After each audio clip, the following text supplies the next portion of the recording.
Ya, para musim penghujan saat ini, volume sampah yang masuk di TPA Sukawinatan alami penambahan dibandingkan biasanya. Petugas TPA harus mengendalikan agar sampah bisa tertata dengan baik.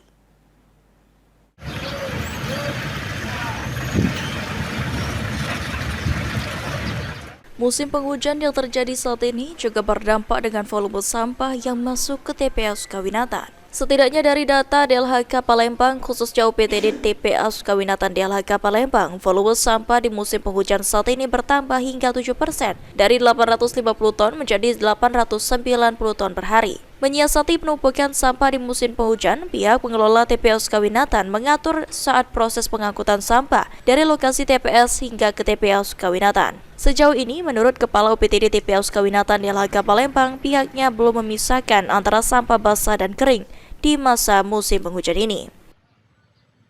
Kita ini dari titik sumber sampah itu memang tidak terjadi proses pemilahan, baik itu sampah basah maupun sampah kering.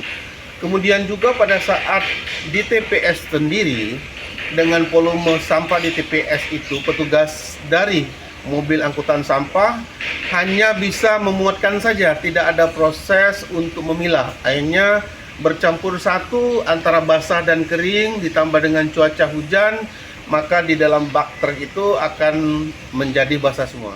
Hingga kini, walau musim penghujan, menurut Zaidan, proses pengangkutan sampah yang dilakukan DLHK maupun swasta dari TPS ke TPA masih berjalan seperti biasa perharinya. Tim Liputan PAL TV.